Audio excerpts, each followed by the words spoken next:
Good morning friend, তোমরা সবাই কেমন আছো? আশা করি সবাই ভালো আছো, আমরাও ভালো আছি।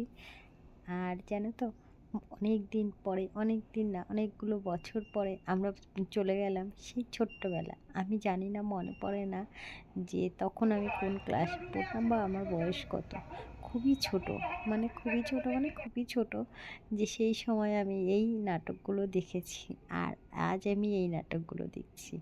এটা কি বলবো, এতটা ভালো লাগার একটা বিষয় যে বলে বোঝাতে পারবো না। আমরা না, ওই যে বলে না, না চাইতেই আমরা অনেক কিছু পেয়ে যাই, ঠিক তেমন। কাল জানো তো, যখন আমরা কালকে আমি কোনো ভিডিও পোস্ট করতে পারিনি, কেননা একটু ব্যস্ত ছিলাম। সেই ব্যস্ততার কারণে শরীরটাও ভালো ছিল না গরমের মধ্যে।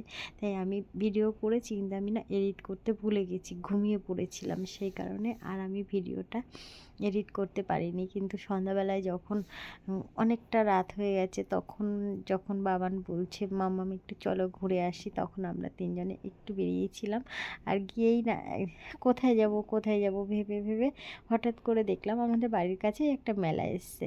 ভালো কথা, মেলাটায় আমরা ঢুকে পড়লাম। মেলাটায় ঢুকে একটু খাওয়া দাওয়া করলাম, একটু ছোটোখাটো জিনিস যেমন থাকে, চোখের খিদে তেমনই খেলাম, আর চোখেরই নেশা তেমনই একটু খেলনা কিনলো। আমিও দুটো একটা জিনিস কিনলাম। মেলায় যাব আর আমরা যে 2-4 টাকার জিনিস কিনবো না, তা কি কখনো হয়? কিছু না হলেও তো একটা কিছু হাতে নিয়েই বেরোতে হবে, এমনটা হয়।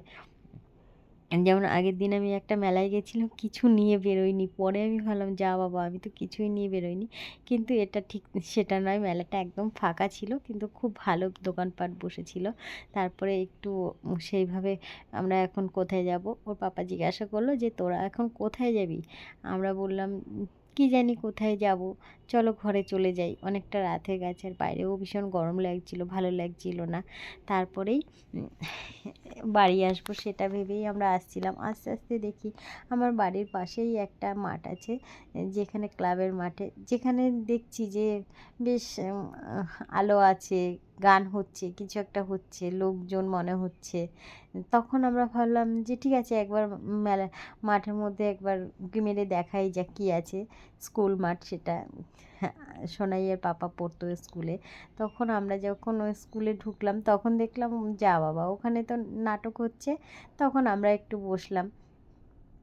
তখন তার আগে হয়েছিল ডান্সটা শেষ হয়ে যাওয়াতে সবাই মোটামুটি অনেকেই চলে গেছিলো।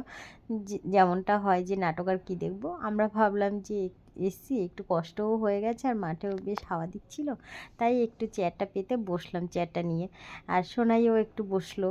বসার পরে ও তো বেশ কিছুক্ষণ বসার পরে বাড়ি চলো, বাড়ি চলো, বাড়ি চলো শুরু করেছে। তারপরে আমরা ভাবলাম যে ঠিক আছে, তুমি একটু বসে খেলা করো, তারপরেই আমরা যাব। আর সেই ছোটোবেলার কথা মনে পড়ে গেল আমাদের দুজনারই, যে এইগুলো হয়তো আমরা কতটা ছোট অবস্থায় দেখেছি। ঠিক আমাদেরও যেমন অপছন্দ হতো মায়েদের সাথে বসে, ঠিক আমার সোনাইয়েরও তাই হচ্ছিল।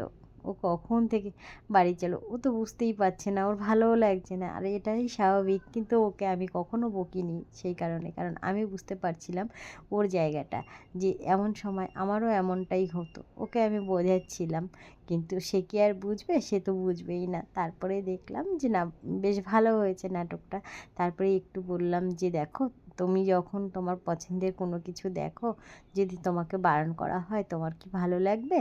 কিন্তু সেম সেরকম আমাদেরও একটু পছন্দ হচ্ছে, তুমি একটু বসো, তারপরেই আমরা ঘরে চলে যাব। এটা বলেই তারপরে যখন নাটকটা শেষ হলো, বেশি বড়, খুব একটা বড় হয়নি, কিন্তু ভীষণ ভালো হয়েছিল, ভীষণ ভালো। আর সেই ছোটোবেলার কথা মনে পড়ছিল। যাই হোক, তারপরেই আমরা ঘরে চলে এলাম। ঘরে এসে খাওয়া দাওয়া করতে করতে বেশ কিছুটা রাত হয়ে গেছে। আর জানোই তো, এখন গরমের সময় বেশ কিছুটা রাত হলেও কিন্তু মনে হয় না যে অনেকটাই রাত হয়ে গেছে। আর শীতের সময় না, দেখবে অল্প রাত হলেই মনে হয় যেন কতটা রাত হয়ে গেছে। আর এই যে আমি সেটা চামচটা দিয়ে রান্না করছি, এটা কিন্তু আমি মেলা থেকেই এনেছি। আর আগে ছোটোবেলায় কী ছিল, ছোটোবেলা না, এই কয়েক বছর ধরেই দেখছি যে কোনো কিছু আমি কিনলেও না ভুলে যাই।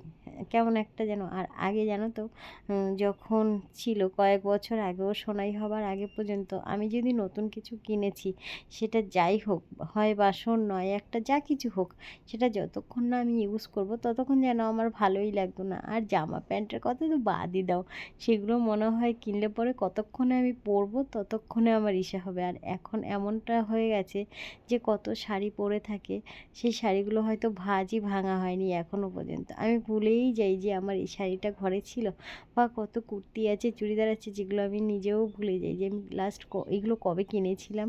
আমারই তো এমনটা মনে হয়। কিন্তু মানুষ না সময়ের সাথে সাথে পরিবর্তন হয়ে যায়, এখন আর ভালো লাগে না। এই চামচটা কিন্তু আমাকে সোনাই বললো, মামা তুমি যে একটা ইসে কিনলে সেটাকে দিয়ে রান্না করছো না কেন? তখন আমি দেখলাম না, ওটাতে বেশ হাতে লাগে আর অনেকটাই ভারী। ওর বাবা আমাকে বারবার বলেছিল তুমি একটু দেখে নাও, তুমি একটু দেখে নাও এটা। ওরা দুজনেই পছন্দ করে নিয়েছিল, কিন্তু আমি বললাম ঠিক আছে নিচ্ছ নাও না, অসুবিধার কী আছে। কিন্তু নেবার পরে এখন বুঝতে পারছি না না ওটা একটু প্রবলেম হচ্ছে। আর জানো তো সকালবেলা থেকে এত সুন্দর হাওয়া দিচ্ছিল আমাদের এখানে, জানি না উম, কোথায় এরকম হচ্ছে না কি বৃষ্টি ফিষ্টি, তেমনটা মনে হচ্ছে না হাওয়াটা, কিন্তু দমকা হাওয়া দিচ্ছে কিন্তু ঠান্ডা হাওয়াটা দিচ্ছে না। আর পুরো ঘর বাড়ি মানে রাস্তার নোংরা প্লাস্টিক পারলে বাড়ির ভেতরে চলে আসে, কিন্তু ভালোও লাগছিল। আর এই করে করে আমার একটা জানলার কাচ ভেঙে গেছে সেই পড়ে। এখন জানি না সেটা কিভাবে ঠিক করব, কী করব। ওই জানলাটা আমার আগেও দুবার ভেঙেছে, দুবারই ঠিক করেছি।